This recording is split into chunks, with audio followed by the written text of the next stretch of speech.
ساحة للعلم كنا نلتقي والحب والإخلاص زاد قلوبنا نمضي إلى نور اليقين ونرتقي قمم الفلاح وتاجنا أخلاقنا. Assalamu alaikum wa rahmatullahi ta'ala wa barakatuh. Bienvenidos un jueves más, una semana más a Consultas Islámicas, vuestro espacio donde aprendemos todos juntos acerca de esta religión y gracias a las preguntas que ustedes nos hacen llegar a través de nuestro email y nuestro Facebook y a través especialmente de nuestro teléfono que ya abrimos, que es el 911-730251. Hoy, antes de empezar, inshallah, vuelvo a recordar lo que siempre hemos recalcado desde aquí, y es que en Consultas Islámicas no emitimos fatwas o dictámenes islámicos, sino simplemente transmitimos las opiniones de eruditos que han sido expresadas a través de la historia del Islam. Las transmitimos, no traemos ninguna opinión nueva, sino que simplemente transmitimos esas opiniones. Las opiniones sobre las cuales hay un consenso las transmitimos tal y como son, y las que están, digamos, rodeadas de divergencia entre los ulemas, también intentamos plantear y reflejar esa divergencia que existe sobre el terreno de la jurisprudencia islámica o el fiqh.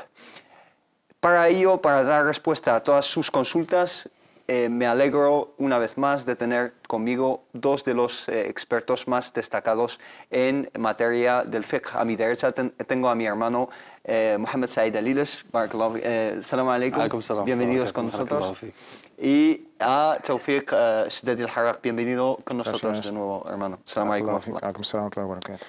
La semana pasada se quedó, digamos, abierto un tema acerca de la vestimenta que deben de llevar. En ese caso estábamos hablando de las mujeres musulmanas, pero inshallah lo vamos a plantear tanto acerca de hombres y mujeres. La semana pasada hablamos un poco del hijab, pero nos llegan preguntas insistentes, digamos, acerca de cuál es la descripción ideal para el hijab o la vestimenta de las hermanas en el Islam. Bismillahirrahmanirrahim, alhamdulillah, wa sallallahu wa sallam wa baraka ala mulana rasulillahi wa alihi wa sahbihi. En el nombre de Allah, el misericordioso y el clemente, alabado sea Allah, el Señor del universo. Que la paz y las bendiciones de Allah sean con su amado profeta Muhammad, con sus compañeros, familiares y aquellos que siguieron su guía hasta el día del juicio final. El tema o el aspecto de la vestimenta en el Islam es un aspecto muy importante, porque pretende dar una imagen al musulmán y a la musulmana, una imagen a nivel individual y unos conceptos que también, digamos, forjan unas bases en el trato social y en toda la sociedad. El objetivo principal de una vestimenta es proteger al ser humano, protegerle del calor, protegerle del frío, protegerle de, digamos, de situaciones o de estados de clima, ¿no? que puedan afectar su salud, circunstancias, y luego lo más importante es tener una apariencia, digamos, respetuosa, cumplir con una base de pudor, de castidad, de respeto hacia los demás y de proteger la intimidad. En el Islam... Si me permites, sí. Esas son las finalidades de la vestimenta. Pasamos enseguida a hablar de la descripción, digamos, de la vestimenta, pero con tu permiso, después de recibir una llamada que tenemos de Hisham desde Barcelona. Assalamu alaikum wa rahmatullah. Wa alaikum assalam wa rahmatullah. Adelante, hermano. Mira, llamaba para preguntar sobre un tema que es sobre la carne. El tema de la carne, o sea, si es halal, a mí me dijo un compañero que conozco que la carne de la gente del libro es halal para los musulmanes. Entonces quería que me aclarasen en qué caso es halal y en qué caso es haram. O sea, qué tipo de carne, ¿sabes? Podemos comer y... ¿Alguna otra pregunta? No, ya está. Bueno, y agradeceros por el programa, que se aprende mucho. Barakallahu, gracias. Muy bien, si te parece, seguimos con el tema y luego ya pasamos a Y hay que dejar claro que no existe una vestimenta islámica, sino el Islam habla de condiciones de esa vestimenta. No hay un libas islami, si no hay condiciones, o libas shar'i, si no hay condiciones para la vestimenta. Mientras se respeten esas condiciones y se cumplan esas condiciones, es considerado correcto tanto para el hombre como para la mujer. Las condiciones son las siguientes. Primero, no tiene que ser una vestimenta transparente a través de la cual se puede ver la piel o partes del cuerpo del hombre o de la mujer. Estas son condiciones para ambos. No tiene que ser determinante o muy ajustado, muy pegado a la silueta, a la forma del cuerpo que determina a través de ello, que describa a través de ello las facciones, digamos, del cuerpo tanto del hombre como de la mujer. No tiene que ser ilícito en sí, hecho de un material ilícito en sí, muharram lidate, o que sea una prenda robada, etc. Y no tiene que ser libas shohra, no tiene que ser una vestimenta, una indumentaria que a través de la cual pretendemos destacarnos y ser vistos y llamar la atención a los demás a través del color, a través del tipo de esa vestimenta. Y no tiene que ser libas ta'ifi, que a través de ello declaramos la pertenencia a un grupo, a una secta, a una ideología. Y no tiene que ser una vestimenta propia de otras confesiones. En el momento que lo vestimos, estamos, digamos, entrando en imitar y en copiar una vestimenta que tiene una connotación religiosa para otras confesiones.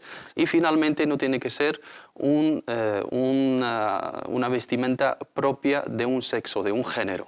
El hombre que se vista con la vestimenta de las mujeres y las mujeres se vistan con la vestimenta de los hombres. Eso es haram. Y luego tenemos digamos, los límites de las partes íntimas para el hombre y para la mujer. La mujer en el Islam lo que es obligatorio en su caso es solamente puede descubrir lo que es el rostro, el óvalo de la cara facial y las manos, lo que son las palmas de la mano. ¿El rostro incluye lo que es la garganta? No, el óvalo facial, que es la parte desde que empieza la raíz del pelo de la mujer hasta el mentón, hasta lo que es esta parte, ¿no? Al-lehi. Y eso es y donde empiezan las orejas. Antes no puede descubrirle sus orejas, no puede descubrir parte de su pelo, la raíz, y no puede descubrir parte de su cuello.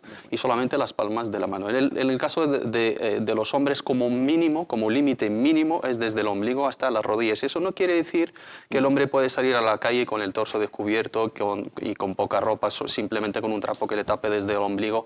Ahí entra el urf, el hábito de la gente, de la costumbre del país donde reside. Y tiene que ir también, eso es la parte mínima, pero siempre tiene que ir vestido, bien vestido, que cubra todo, con modestia, que cubra todo el cuerpo. Tengo que insistir en el aspecto de que el profeta Muhammad sallallahu alaihi wasallam vestía la ropa de su gente,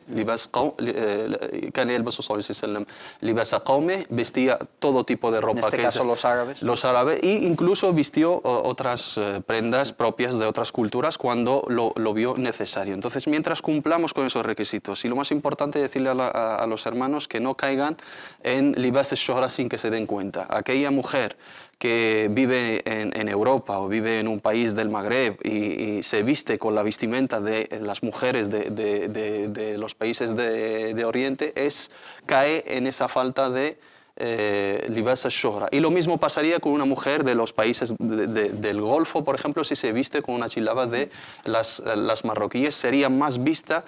Y el Islam, a través de la vestimenta, lo que pretende es evitar que seamos vistos, y el libas al-shohra lo que provoca es ser vistos, caer en la vanidad, caer en la soberbia, en la arrogancia, que es motivo de que Allah subhanahu wa ta'ala no se fija en nosotros el día del juicio final. El profeta Muhammad sallallahu alaihi wasallam dijo en un hadith: "Man labisa libasa shuhra fi dunya albasahu Allahu libasa al-madallati yawm al-qiyamah." El hadith es hasan. Aquella persona que se viste con una vestimenta presuntuosa para ser vista y llamar la atención, una vestimenta de fama, Allah subhanahu wa ta'ala el día del juicio final le vestirá o le hará vestirse de una vestimenta de humillación. Entonces, si cumplimos con esos requisitos, es totalmente correcto. En el caso de las hermanas, tengo que insistir sobre el aspecto de los pantalones, ¿no? Eso incurrimos en el tema de vestirnos con la ropa propia de los hombres. Cuando son pantalones muy ajustados y simplemente pantalones, el hijab no es simplemente el fular, no es simplemente el pañuelo, el hijab es el conjunto y es la conducta que va con ese conjunto de vestimenta, y estamos refiriéndonos a las mujeres musulmanas para que nadie nos malinterprete. Las mujeres musulmanas tienen que vestirse con una ropa amplia, es preferible que sea un jilbab wasi', que sea propio del contexto cultural, que no sea importado desde otras realidades, y si son prendas, digamos, faldas, etcétera, mientras cumpla con esos requisitos y que eviten al máximo el tema de los pantalones. Muy bien. Esto en cuanto al hijab, no obstante, hermano Tawfiq, muchas hermanas se ven quizá atraídas por la moda, por ciertas tendencias culturales y digamos que incurren en faltas en cuanto a estos límites que nos marca la religión islámica y ¿qué consejo les podemos decir? Más bien aconsejarles más que reprocharles, simplemente aconsejarles. Aconsejar a mí mismo primero, yo no sé quién para aconsejarnos, todos nos aconsejamos entre sí, والمؤمنون والمؤمنات بعضهم أولياء بعض. Exactamente. Pues recalco el final que ha dicho el hermano Mohammed Said, el hijab o la vestimenta islámica no es un trozo de tela o solamente la parte jurídica. El hijab antes de cualquier cosa es un espíritu, es como ha dicho Allah subhanahu wa ta'ala, libasu taqwa, es una vestimenta de taqwa, del temor, de la conciencia de Allah subhanahu wa ta'ala. No solamente la parte externa, antes es la parte interna. Nos vestimos nuestro ego, nuestra nafs, nuestra alma, y esto se manifiesta por el exterior. Una actitud, ¿no? Más que una actitud, es toda una cultura, una fe, una creencia, es, como dicen los ingleses, state of mind, o un estado de mente, no sé si existe la palabra en castellano. Es lo que aconsejamos a las hermanas. Es más que una identificación de una religión o solamente requisitos jurídicos, que es por supuesto que es correcto, pero ante todo es esta fe o esta creencia que deben llevar las hermanas y lo que siempre nos ha aconsejado Allah subhanahu wa ta'ala con este libas, vestimenta de taqwa y siempre ya khudhu zinatakum inda kulli masjid, o sea, cada salat o cada rezo Allah nos ordena pues vestirnos de la mejor manera, pues fuera de salat pues ya también. Muy bien, tenemos al teléfono a Sandra desde Zaragoza. Salam alaikum. Hola, quería hacer una pregunta porque mi madre, cuando falleció mi padre hace 3 años, no se vistió de blanco y no hizo luto y queríamos saber si ahora lo tiene que hacer o no. Muy bien. Eso pasó hace 3 años, como dice. Hace 3 años. Muy bien. ¿Tiene alguna otra pregunta? Sí, queríamos saber también si puedo visitar a mi padre a un cementerio cristiano. Muy bien. Porque él está enterrado ahí. ¿Y él es musulmán? Sí. Musulmán, muy bien. ¿Alguna otra pregunta? No, muchísimas gracias. Muy bien, barakallahu fik, salam alaikum. Venga, hasta luego. Bueno, empezamos por el orden en el que nos han llegado las preguntas, inshallah. Empezamos con la pregunta del hermano Hisham desde Barcelona acerca de la carne sacrificada por la gente del libro. ¿Se puede consumir o no? La carne sacrificada por la gente del libro, respetando los requisitos del sacrificio islámico, siendo sacrificada por gente del libro, siendo cristianos y judíos, es totalmente lícita. ¿Cuáles son esos requisitos? Requisitos, pues que sea desangrada, ¿no? Degollada, y que no sea matada a través de otras técnicas, otros métodos que no se desangran a través de ellos el animal, y que sea propiamente uno de gente del libro o un practicante de gente del libro. La problemática está en si consideramos a los, por ejemplo, a los ciudadanos occidentales hoy en día, como en los países que estamos residiendo hoy en día, o a los países a los cuales pertenecemos, como gente del libro o no. Si como norma es totalmente lícito, pero en el caso yo hablaría del caso de España, según mi experiencia personal y según mi investigación en este aspecto. Considero, Allah Ta'ala ala wa alam, según la opinión de muchísimos sabios, que la carne hoy en día sacrificada en los mataderos españoles es lícita para nosotros, y también tenemos la otra opinión que cierra la puerta mientras haya una alternativa. Hay que diferenciar entre lahm al-halal, la carne lícita para comer, y el lahm al-madbuh wifqa الطريقة الإسلامية, la carne sacrificada según el rito musulmán. Hay que diferenciar entre esos dos conceptos. Las dos, una carne sacrificada por alguien de gente del libro es halal y la carne sacrificada por un musulmán es halal. Esta tiene unas condiciones y esta tiene unas condiciones. Mientras se respeten esas condiciones, las dos son halal. Tenemos el rito musulmán y tenemos el halal. Tenemos la alea 5 en la sura del Maida, la sura 5, وطعام الذين أوتوا الكتاب حل لكم وطعامكم حل لهم. Abdullah ibn Abbas radiyallahu anhu وارضاه قال طعامهم لحومهم. Y tenemos el hadith en Sahih Muslim de una... que la comida de la gente del libro es lícita para vosotros y la vuestra es lícita para ellos. Y eso es un versículo. Es un versículo número 5 en la sura 5 y el Ibn Abbas, el comentario de Ibn Abbas, el primo profeta Muhammad sallallahu alaihi wasallam, que es uno de los grandes exegetas en la historia del Islam, dijo: "Ta'amuhum", su comida se refiere a sus carnes. Y tenemos el hadith de Ummuna Aisha radiyallahu anhu arda en Sahih Muslim: "Ya Rasulullah, inna qawman ahli kitab ya'tunana bil lahmi la na'lamu hal sammu Allah alayhi أنأكل منه قال سموا الله أنتم وكلوا". Gente del libro, o dijo gente hadithu ahdim bil Islam, que acaban de abrazar el Islam, ¿no? Sí, nos traen carne y no sabemos si han pronunciado o nombrado el nombre de Allah subhanahu wa ta'ala a la hora de sacrificarlo. Comemos de ella, dijo pronunciar el nombre de Allah vosotros y comerlo. Hay sabios que no consideran, digamos, los ciudadanos actuales como practicantes o como gente del libro, y hay sabios que dicen que por norma general, tradicionalmente un país considerado como católico, y España estamos hablando de un 40% de los ciudadanos que profesan, digamos, la confesión y de tradición católica, y teniendo en cuenta la normativa sanitaria que se aplica a los mataderos, sería aceptado. Los hermanos, para salir de duda, mientras tengan una alternativa cierta, certera, que saben a ciencia cierta que esa carne que se vende en las carnicerías islámicas es según el rito musulmán, si tienen esa alternativa, que no recurran a la otra, para salir de dudas. Si no tienen esa alternativa, las dos opciones son válidas, hablando de la situación y el caso de España. Wallahu ta'ala a'la wa a'lam. ¿Algún comentario acerca de esta pregunta? Yo recalco lo último. Sí, que si hay alguna alternativa. No por el debate jurídico, sí, pero también por las consecuencias económicas, por nuestra existencia como ciudadanos musulmanes, por nuestra economía islámica. Ajá. Pues tiene otras lecturas también. Danos una lectura, digamos, en ese sentido. Nuestra presencia como ciudadanos musulmanes, nuestra fuerza económica, nuestros proyectos como emprendedores, pues empresarios de algo alternativo, desde la carne halal, desde productos halal, pues una economía que, la verdad, pues debemos fomentar. Muy bien. Mi opinión personal, ya lo hemos debatido con Mohammed, respetando todas las opiniones. La otra, que es de la gente del libro, en casos limitados de alguien que recién ha abrazado el Islam, en el caso como no se encuentra la otra alternativa.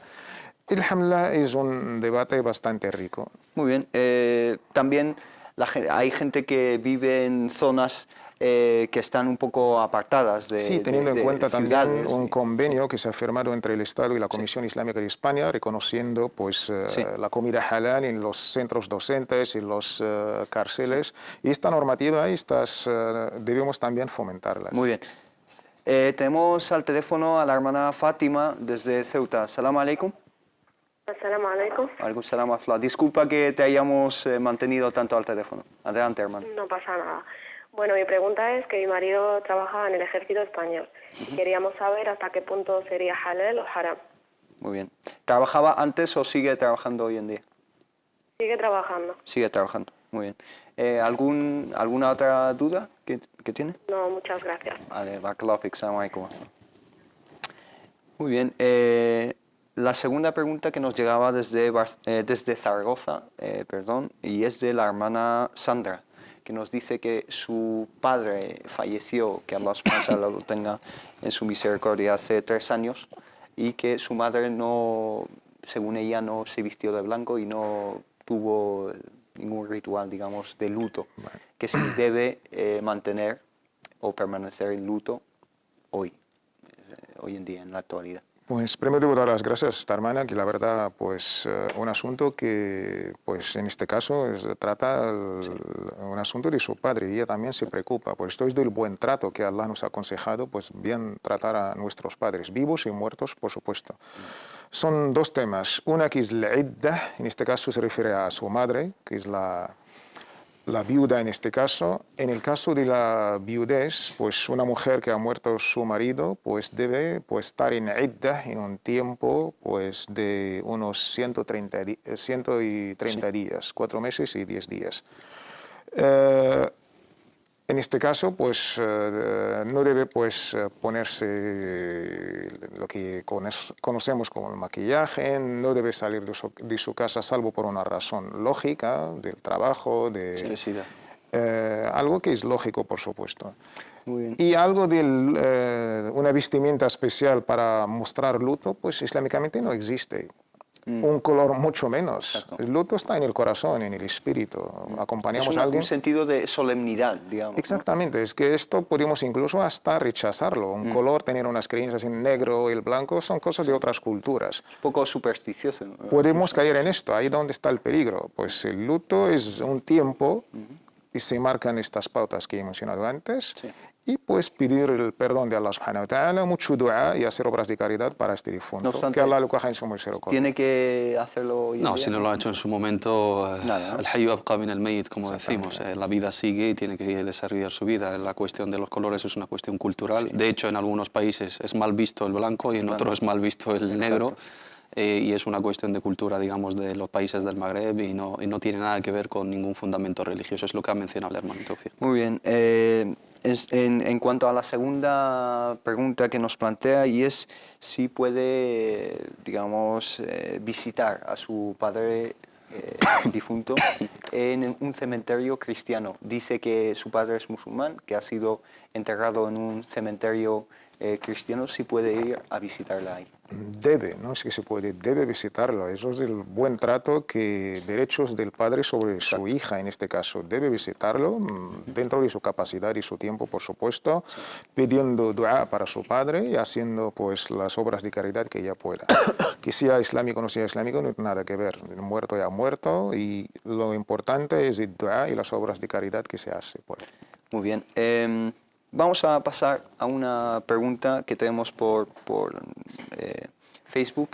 Ya saben que nos pueden enviar sus preguntas y aprovecho para recordarlo a través de Facebook y a través también de Twitter y del email. Tenemos un email a su disposición para hacernos llegar todas sus dudas, que es consultas@cordobainternacional.com, consultas@cordobainternacional.com. Y aprovecho al mismo tiempo para recordarles que tenemos un servicio de mensajería SMS a través del cual también podemos interactuar con ustedes, hacernos llegar sus dudas y sus comentarios, cualquier idea o opinión que ustedes tengan acerca del programa, y además el 50% de los ingresos de ese servicio van dirigidos a nuestros hermanos que sufren en Siria, los refugiados en campos de refugiados sirios, que Allah subhanahu wa ta'ala esté con ellos. Y el número para enviarnos sus mensajes es el 25588, 25588, pone CTV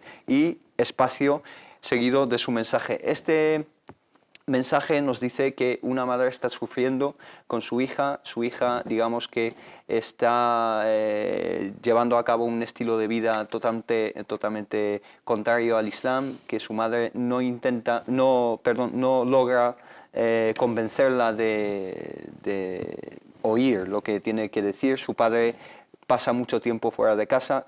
¿Qué le podemos aconsejar a esta madre que nos envía este mensaje desde Valencia? Pues le llamamos a que abogue por el diálogo con su hija, ¿no? Que no deje de comunicarse con ella, que no deje de aconsejarla, que también acuda a los especialistas en este sentido, consejeros, psicólogos, imames, personas de bien que puedan, digamos, intermediar o reconciliar entre ellos, y recordarle también sus deberes como musulmana, ya que ha llegado a la edad de responsabilidad, tiene que seguir unas pautas, tiene que temer a Allah subhanahu wa ta'ala, tiene que dar el buen trato a sus padres y hacerles caso, porque son la causa de su existencia después de la misericordia de Allah subhanahu wa ta'ala y les debe veneración y les debe respeto. En los casos de conflictos que llevan, digamos, a la desobediencia total y digamos, a la huida o a ese choque generacional y a la huida de esos jóvenes y que salgan de casa y que opten por la mala vida para vengarse de sus padres, yo creo que los padres aquí deben de considerar las consecuencias de la actitud que van a adoptar. Ibn al-Qayyim, rahimahullah ta'ala, cuando habla del tema de cambiar el munkar, cambiar el mal, tenemos siempre cuatro consecuencias. Cambiar el mal y ese cambio o esa reforma nos va a llevar a caer en un mal mayor, el munkarin akbar min, o a un mal menor, a un mal igual o al bien. Hay que sopesar. Hay que sopesar y hay que valorar. Si yo voy a ser intransigente con esa hija o con ese hijo, y esa intransigencia y esa inflexibilidad va a conllevar con ella a empeorar la situación y a que salga de casa y a que tal y a que cual, pues tengo que considerar bien y tengo que sopesar y tengo que estudiar bien y analizar bien la situación.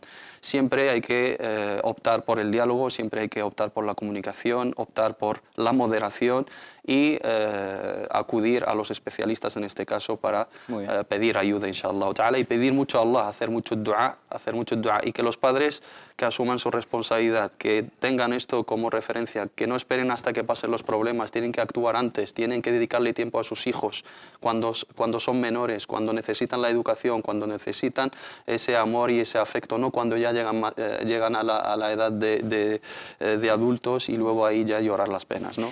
Sí, y también que haga mucho dua, inshallah, que Allah subhanahu wa ta'ala guíe a sus hijos y a todos los hijos de todos nuestros hermanos y hermanas a seguir este din de Allah subhanahu wa ta'ala. Tenemos al teléfono a la hermana Fátima Zahra desde Barcelona. Assalamu alaikum. Alaikum salam. Adelante, hermana. Yo tengo mi hijo, tiene ahora 22 años, se casó hace 2 años con una chica con la que salía, ella no es musulmana, y se casaron aquí en mi casa por el rito islámico, con 4 testigos, uno de ellos era su padre, y recitando la sura de Al-Fatiha. Entonces es un matrimonio islámico, pero tenemos en duda que la chica, su familia, no saben nada si ese matrimonio es legal o no. Muy bien. ¿Tiene alguna otra duda? Sí, también me han dicho que por ejemplo, yo soy una musulmana conversa. Entonces mis padres son cristianos, ellos no se han cambiado ni quieren saber nada. Pero me han dicho que el día que si a ellos les pasa algo no podré heredar lo que mis padres me puedan dejar. ¿Habéis entendido? Es que no hemos entendido esta última parte. ¿Puede repetirlo, por favor? Sí, yo soy una musulmana conversa. Sí. Mis padres siguen siendo cristianos. Me han dicho que si el día que ellos falten, la herencia que me puedan dejar, yo no la puedo heredar por provenir de alguien cristiano. Muy bien. Ha quedado claro. Muchísimas gracias. Barakallahu fik. Assalamu alaikum wa rahmatullah. Muy bien. A la hermana tenemos que indicarle una cosa, y es que la pregunta nos llegó, la misma pregunta acerca del matrimonio nos llegó por Facebook, creo que nos mandó por Facebook la pregunta y fue resuelta o la tratamos quizá en Majalis, ¿no? En el programa de Majalis del martes, si no me equivoco. Entonces, si se remite a ese programa del martes, inshallah, verá la respuesta más extendida, pero ahora mismo podemos darle una respuesta quizá más resumida.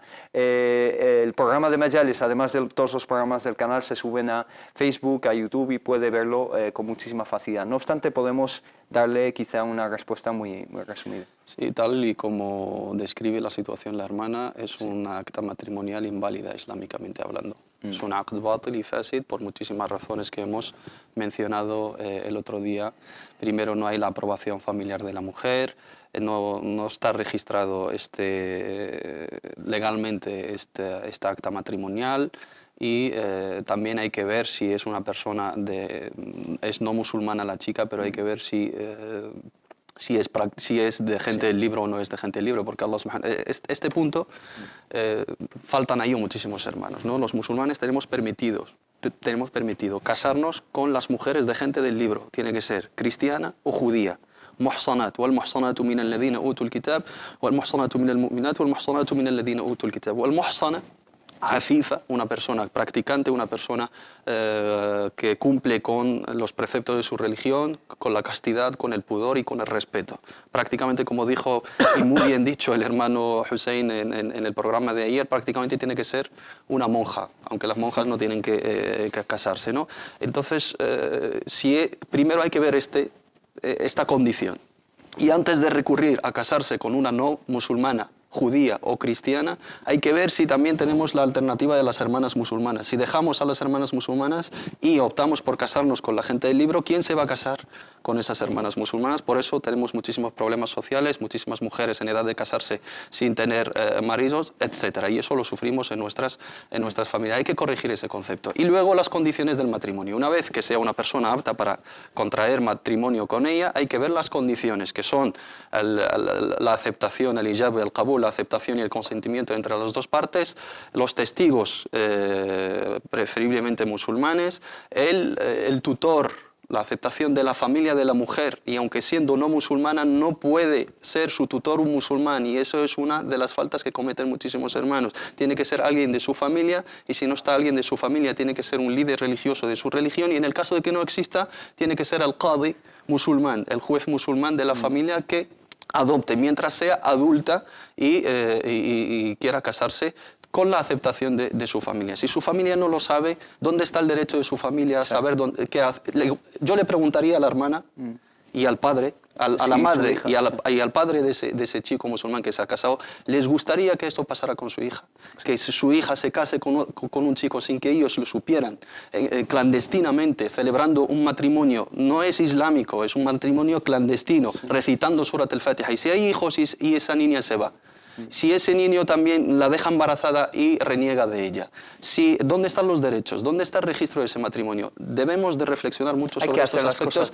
Hay que hacer las cosas bien. Hay una ley, vivimos en el siglo XXI y tenemos, alhamdulillah, digamos un orden jurídico, tenemos leyes, tenemos registros y tenemos también centros islámicos homologados y tenemos juzgados, y debemos de entrar por las puertas y no por las ventanas. Tienen todas las facilidades ante ellos. Tenemos al teléfono al hermano Faisal desde Barcelona, si no me equivoco. Salam alaikum wa rahmatullah.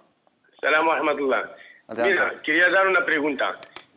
Mira, que tengo mi abuela y mi prima que llevan aquí casi 35 años enterrados aquí en Barcelona, en el cementerio no musulmán. Sí. ¿Vale? Sí. Y ahora acabo que he venido de Argelia y quería saber qué dice el Islam, si quería llevarlo ahí a mi país o lo dejo aquí. Como fui a visitarlo y están en la misma tumba. Ok. ¿Tiene alguna otra pregunta, Aji? No, muchas gracias. Salam alaikum wa rahmatullah. Salam alaikum. Bueno, antes de pasar a la pregunta de Faisal, la otra pregunta de la hermana Fátima Zahra. Sí, perdón que te comenté. Entonces, ese matrimonio es nulo. Conclusión, si se quiere casar, si se quieren ellos dos, se aman y ven que son hechos el uno para el otro y es una buena chica y es lo mejor que le ha pasado en la vida, que lo legalicen, que vaya a hablar con su familia, con sus padres, que vayan a casarse en el registro civil, que lo legalicen, que lo registren, inshallah, y que Allah subhanahu wa ta'ala les dé la felicidad y los niños y la bendición. Bien, la segunda pregunta que nos plantea es de la herencia. Ella, su abuela, si no me equivoco, sus padres, han fallecido y le dicen que no puede heredar ya que no son musulmanes. ¿Qué le decimos en ese aspecto? El tema de la herencia tenemos dos opiniones. La opinión de la mayoría y clásica, que uno de los impedimentos en tema de la herencia es la diferencia de religiones, basándose sobre un famoso hadith por el imam Bukhari o Muslim: la yarithu al-muslimu al-kafir wa la yarithu al-kafiru al-muslim. Pues el kafir no tendrá derecho de heredar musulmán no puede... al musulmán, y mucho menos el kafir, por diferencia de religión, no tendrán pues la herencia entre ellos. No obstante, pues esto quizás era por los inicios del Islam, la presencia demográfica y muchas razones que ahí estaban en medio. Pero nos consta opiniones sólidas tipo Mu'adh ibn Jabal, y sabemos quién es Mu'adh ibn Jabal, declarado por el mismísimo mensajero Muhammad sallallahu alaihi wasallam, la paz de Allah sea sobre él, a'lamu ummati bil halal wal haram, el más sabio de mi umma de temas de halal y haram es Mu'adh. Pues Mu'adh opina que sí, que el musulmán puede heredar al kafir, al no musulmán. Y también tenemos al noble compañero Muawiya ibn Abi Sufyan. Y también se atribuía al mismísimo Umar ibn al-Khattab. Y esto es un estudio comparativo entre las varias opiniones. Tenemos la conclusión de Sheikh al-Islam ibn Taymiyyah y su discípulo ibn Qayyim al-Jawziyyah, que sí. Que dicen que sí. Sí, la razón de quizás prohibir era el kafir el-harbi, aquel incrédulo pues, declarando una guerra contra los musulmanes. En situaciones de Exactamente, conflicto, ¿no? Pero un no musulmán pacífico, en este caso o los padres de la hermana, pues según esta opinión aconsejamos y la famosa fatwa del Consejo Europeo de Fatwas e Investigaciones, pues tiene pues una fatwa ya conocida que sí, que la hermana pues puede, inshallah, tendrá pues derecho a la herencia. Muy bien, me quedo contigo y pasamos a la pregunta del hermano Faisal. Y tenemos la pregunta de la hermana Fátima acerca del ejército, pero esa quiero, digamos, extenderme un poco más en ella porque nos llegaron otras preguntas relacionadas con el mismo tema. En cuanto a la pregunta del hermano Faisal, que dice que su abuela y otro familiar, creo que su prima, están enterrados en un cementerio no musulmán. Y ahora que ha venido él de otro país, ¿qué le aconsejamos? Dice que si hay que llevárselos o llevárselas a su país de origen. Agradezco la verdad al hermano Faisal su preocupación como nieto de sus abuelos, o de su abuela en este caso. Pues el tema es de dos lecturas. Una lectura jurídica, que es lo más importante, o las exigencias islámicas, es cuando el difunto musulmán, en este caso, pues hay que intentar lavarle, según el rito islámico, hay que pues también enterrarle en un cementerio islámico, si es posible, teniendo pues la dirección de la Meca sobre su costado derecho. Esto más o menos los requisitos. Pero teniendo un cementerio islámico sería lo ideal. Si no hay, no pasa totalmente nada, pues no hay digamos, un aliyah así explícita y mucho menos un hadith auténtico. Y además la realidad y la praxis, ¿dónde han sido enterrados los nobles compañeros del mensajero Muhammad sallallahu alaihi wasallam? Ni siquiera sabemos dónde. Desde la tierra de la batalla hasta no sé dónde. Sí. Mejor sería tener un cementerio islámico. Esto sería lo ideal y tranquilidad emocional y tal.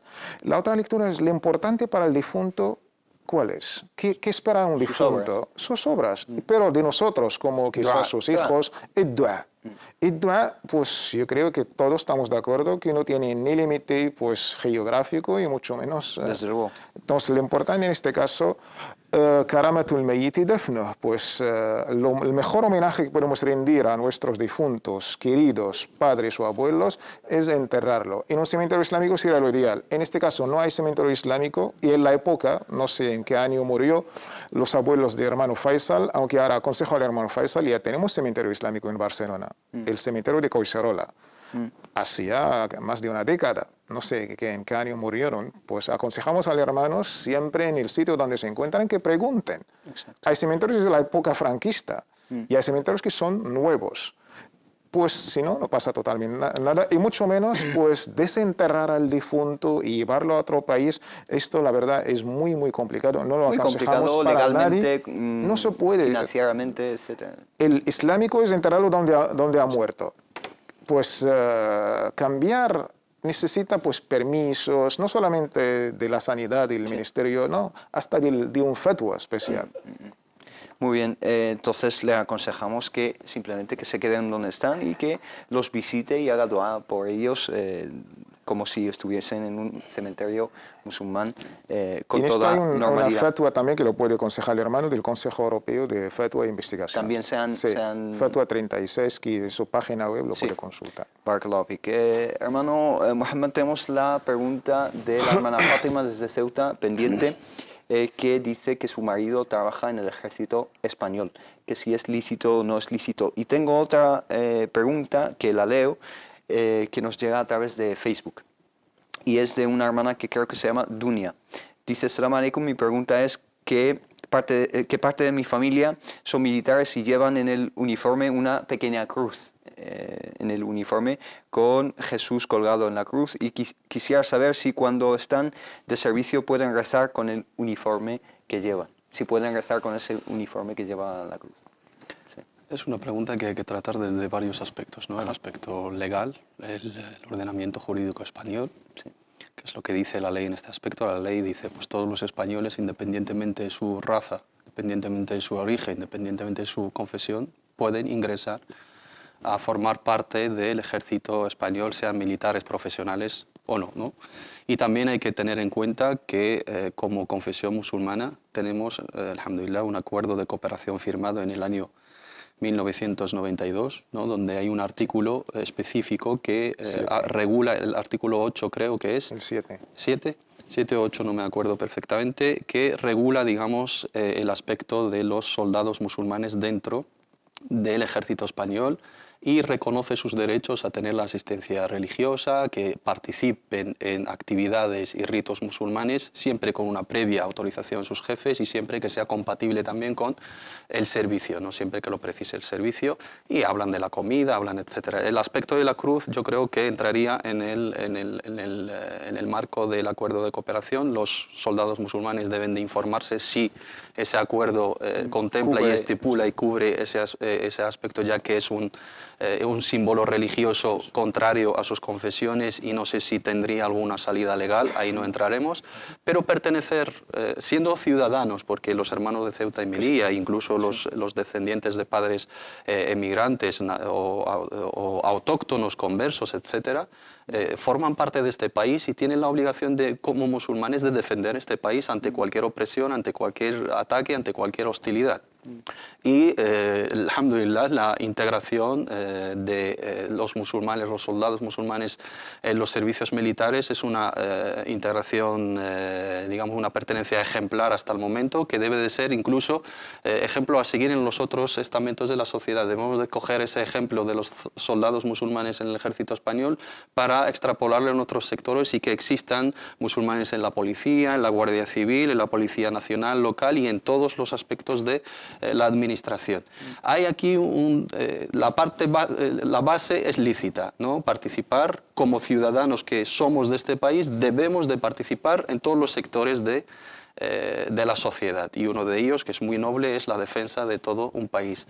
En los casos que puedan surgir unas complicaciones, unas contradicciones a nuestra confesión, en el caso de que tenga ese militar musulmán español que participar en una guerra en contra de una guerra injusta, sea en contra de quien sea primero, y luego una guerra injusta en contra de sus hermanos musulmanes. Ahí yo creo que el ordenamiento jurídico contempla el derecho de la objeción o de la insumisión positiva en este aspecto, pero a nivel legal o a nivel jurídico y a nivel islámico es recomendable que los musulmanes estén presentes en todos los servicios. El ejército cumple con unas misiones humanitarias, de hecho está presente en la mayoría de los países islámicos, en Bosnia, Líbano, Afganistán, y eso es un motivo para que se gane esa confianza, digamos, y ese respeto a través de que hayan musulmanes y imames militares, etcétera. Los soldados que se informen, que sepan sus derechos, que reclamen sus derechos, pero deben de ser parte más de ese ejército, deben de dar el ejemplo perfecto, deben de ser ejemplares en su servicio y que defiendan sus derechos. En los casos de duda o en los casos que exista alguna situación crítica que puede dar lugar a que sea contradictoria a las bases del Islam, pueden recurrir al derecho de la objeción y se libran de cualquier, digamos, falta, inshallah. Por ejemplo, en las situaciones de conflicto donde se les envíe a países musulmanes y tengan que llevar... Y aunque no fueran musulmanes, cualquier guerra injusta, ¿no? Sí, por sabiendo supuesto, que ellos van sí, y la mayoría de las misiones son misiones humanitarias, entonces es algo recomendable y como ciudadanos debemos de participar y estar presentes.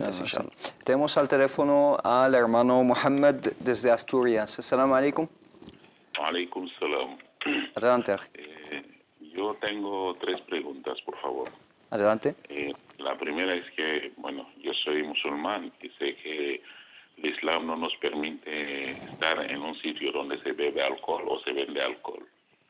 Y resulta que yo trabajo en una discoteca.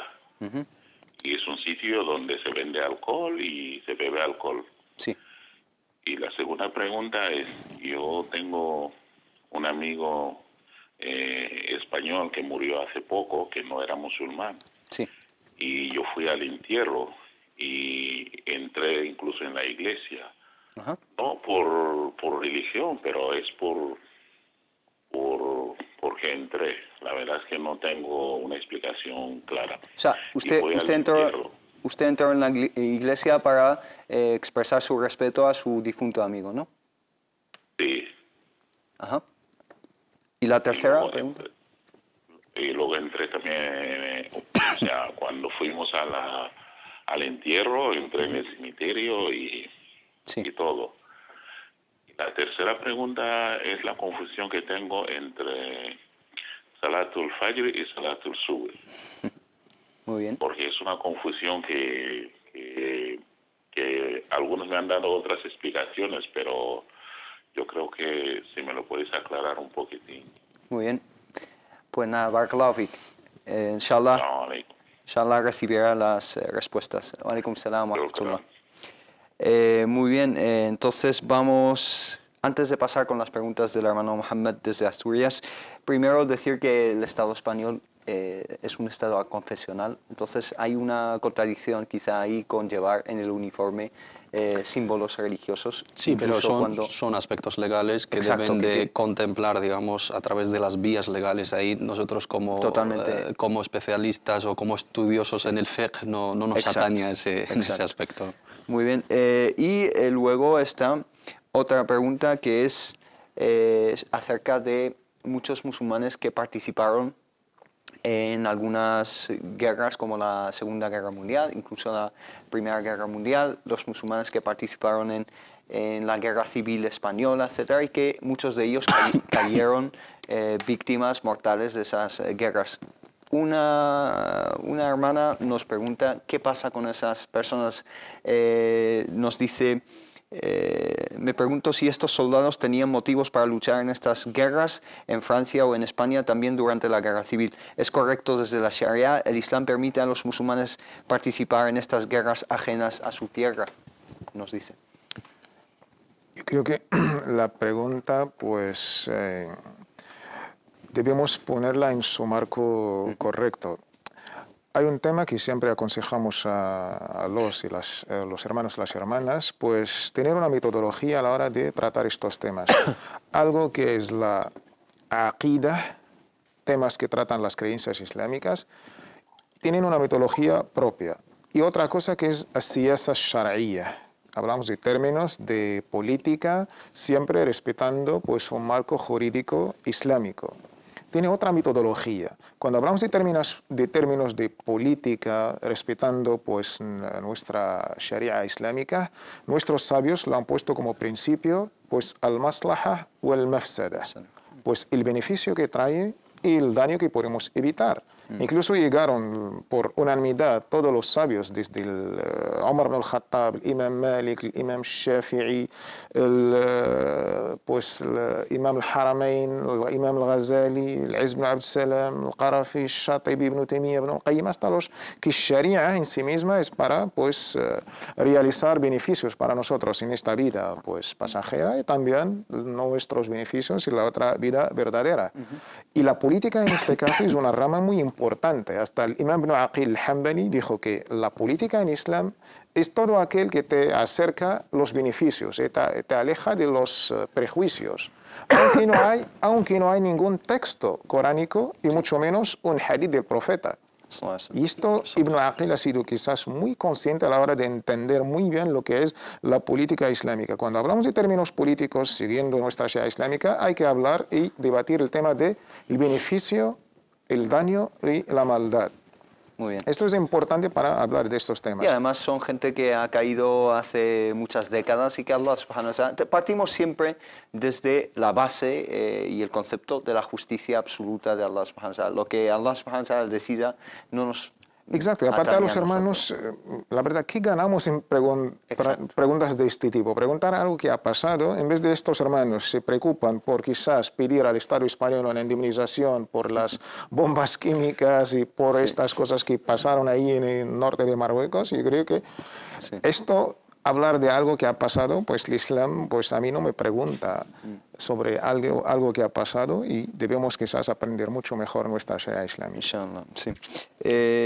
Pasamos, si os parece, a la pregunta o las 3 preguntas del hermano Mohammed desde Asturias, pero antes les recuerdo el número de teléfono a través del cual pueden hacernos llegar sus preguntas, que es el 911 73 02 51, 911 73 02 51, y además tienen nuestro email, nuestra página de Facebook y de Twitter. El hermano Mohammed desde Asturias, desde aquí mandamos un saludo a todos los hermanos de Asturias, nos dice que él trabaja en un sitio, una discoteca en este caso, donde se sirve alcohol. ¿Es lícito su fuente de sustento en este caso?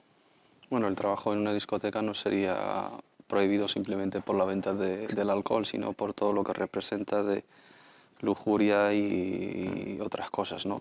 Sí. La base, y ya lo hemos tratado en varios espacios, la base es que trabajar en productos ilícitos es haram. Manipular esos productos, venderlos, comercializar con ellos. Esa es la base, esa es la regla, esa es la primicia o la máxima.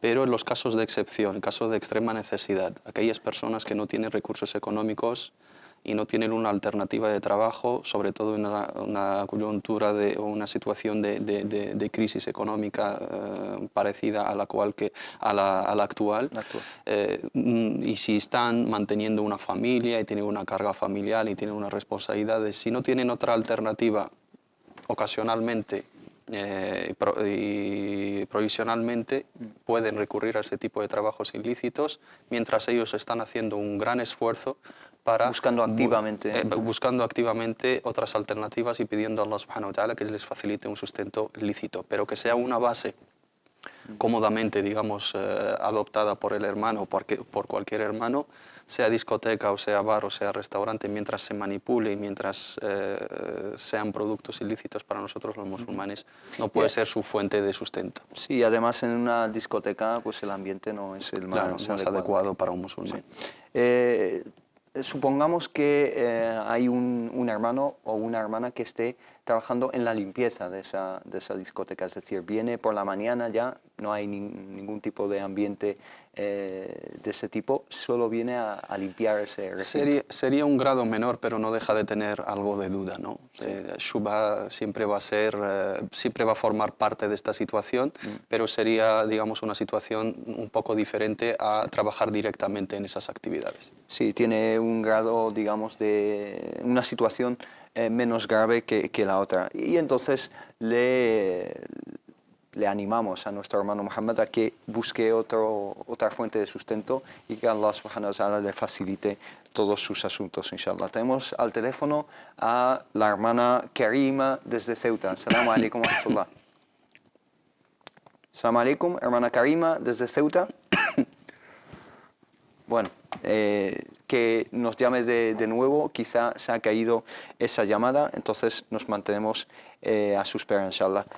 La segunda pregunta del hermano Mohammed desde Asturias nos dice que un amigo suyo falleció y él acudió al entierro de este amigo suyo y se metió o entró en la iglesia, quizá a lo mejor para despedirse, ya sabemos la liturgia, digamos, cristiana, despedirse de su amigo.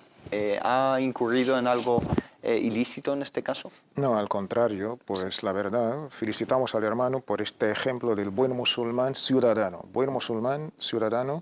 que damos y debemos dar desde las fuentes sagradas de nuestra Sharia islámica. El buen trato al vecino, al compañero, es islámicamente pues de una manera casi imperativa. Es algo que le llamamos el birr o el ihsan. Allah subhanahu wa ta'ala ordena tratar a los no musulmanes con birr y con ihsan, con la excelencia y con las mejores maneras posibles. Incluso unos sabios lo han negado hasta como un derecho de aquel vecino no musulmán o de aquel amigo o compañero del trabajo. Y esto es del buen trato. Siempre aconsejamos pues cosas típicas que entran dentro de un credo y iglesia. Si se puede evitar, mucho mejor. Pero se entra dentro de una iglesia, por supuesto, sin participar en la Eucaristía. No me imagino que el hermano ha tomado el vino y por supuesto que no. Pero si tenía que entrar, como sentido de, pues, de acompañar a los familiares en su como sentimiento, pues está bien hecho. Si se puede evitar, mucho mejor. Y si ha ido hasta el cementerio, pues al contrario, no hay nada. Teniendo nuestra fe, alhamdulillah, y la unicidad de Allah subhanahu wa ta'ala, pero algo que entra dentro de la convivencia, el buen trato, islámicamente es bastante aconsejable. Muy bien. En cuanto a entrar a la iglesia en sí, aunque no sea un entierro... Como base no hay ningún problema. Sí. El Jalifa Umar al-Khattab dentro de la iglesia estaba a punto de rezar incluso. Pero aconsejamos a los hermanos que no están preparados, que no han estudiado y estas cosas, si se pueden evitar la entrada, mucho mejor. No por estar prohibido, no, solamente por no caer quizás en otras cosas. Pero si ha entrado, no pasa totalmente nada, teniendo en cuenta pues algo que ya sabemos, significados, símbolos religiosos, que quizás tenemos otras maneras, nuestra unicidad no es compatible con la Santa Trinidad y estas cosas. Muy bien. Cabe destacar aquí la cuestión del Jalifa Umar radiyallahu anhu, ¿verdad? Que iba a rezar y luego, digamos, desistió, no es porque esté prohibido rezar, para que por proteger a la misma iglesia, porque podría haberse dado el caso de que los musulmanes reclamasen el sitio o el lugar donde rezó el Jalifa Omar y, digamos, expropiarse de esa iglesia. Entonces, en protección a la iglesia no quiso rezar, no es que sea prohibido rezar. Ahí si se da el caso o la necesidad, no pasaría absolutamente nada. Muy bien. A la última pregunta, con un poco de brevedad, si es posible, la diferencia entre Salatul Fajr y Salatul Subh, creo que ya se planteó. Sí, Salatul Subh, término de Salatul Subh, es el rezo obligatorio, el primer rezo obligatorio de la mañana, que su tiempo debido es desde el alba hasta la salida del sol, que es llamado el tiempo del Fajr, Waqt al-Fajr. El alba. El alba. Salatul Subh es el nombre de rezo obligatorio que hay que llevarlo a cabo, hay que realizarlo, hay que ejercerlo, hay que establecerlo en el tiempo del Fajr.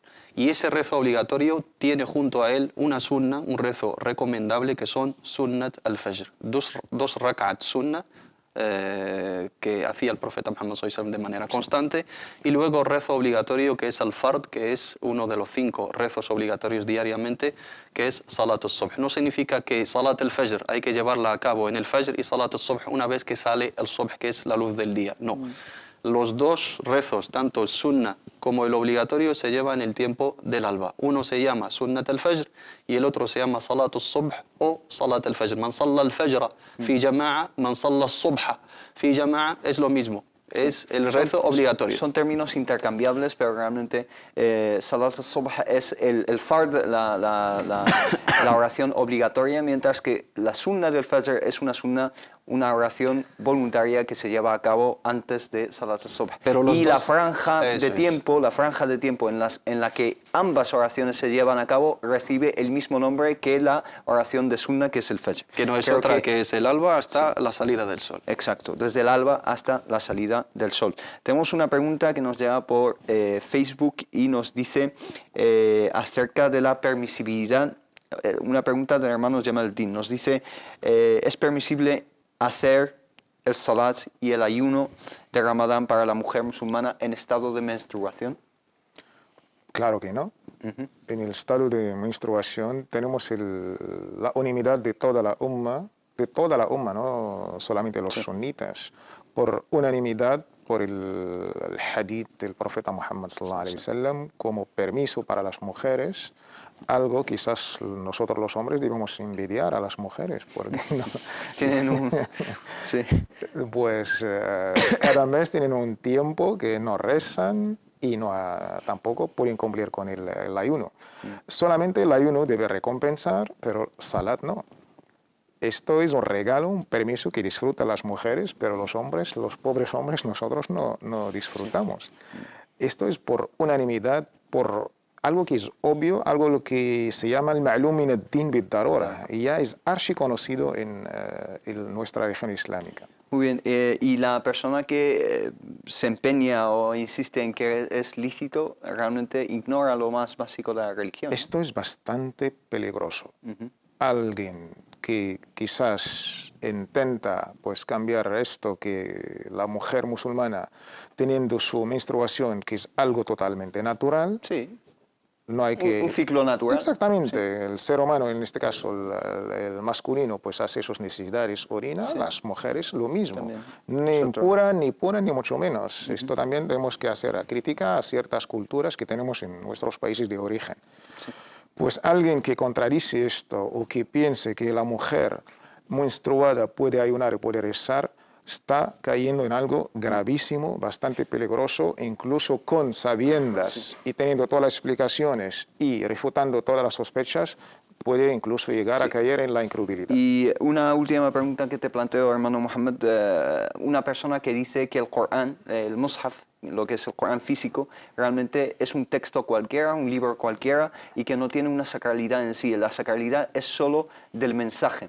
Y incluso llega a decir, a hablar del Corán, me refiero al Mus'haf de manera muy falta de respeto. ¿En qué está incurriendo esta persona? Si esta persona habla desde la ignorancia y el desconocimiento, se exima, digamos, de la responsabilidad, pero si habla intencionadamente, sabiendo lo que dice, queriendo profanar a la palabra de Allah, incurre en un acto de kufr, de apostasía y de salir del círculo del Islam. Esto demuestra, eso tiene dos cuestiones, ¿no? O es ignorante o es un malintencionado que quiere profanar de alguna manera la palabra de Allah subhanahu wa ta'ala. Hablar en esos términos del Sagrado Corán es una profanación clarísima a la palabra sagrada de Allah subhanahu wa ta'ala, acto que si es intencionado incurre directamente en el kufr. Es decir, el Mus'haf tiene su sacralidad, ¿no? Por supuesto que sí, por supuesto que sí. Pues nada, barakallahu fikum por todas las aclaraciones. Hermano Mohammed Said Elides, barakallahu fik, Allah subhanahu wa ta'ala te bendiga por todas las aclaraciones y las explicaciones. Esperemos ayudar a nuestros hermanos y entre todos estamos aprendiendo. Y lo mismo te digo, hermano Tawfiq, muchísimas gracias por todas las explicaciones, todas las aclaraciones que realmente muchísima gente nos expresa que se beneficia muchísimo de estas aclaraciones, así que le agradecemos a ambos hermanos por ellas. Y a ustedes les marco una cita para la semana que viene, inshallah. Les espero aquí a las 5:30 el jueves que viene para plantear nuevas preguntas que ustedes tendrán que hacernos llegar a través de nuestro email y nuestra página de Facebook y de Twitter. Les deseo una semana espléndida. Hoy es el Día Internacional de la Felicidad y recalco que la felicidad solo es alcanzable a través del din de Allah subhanahu wa ta'ala. Que Allah subhanahu wa ta'ala les guarde y les bendiga. Assalamu alaikum wa rahmatullah.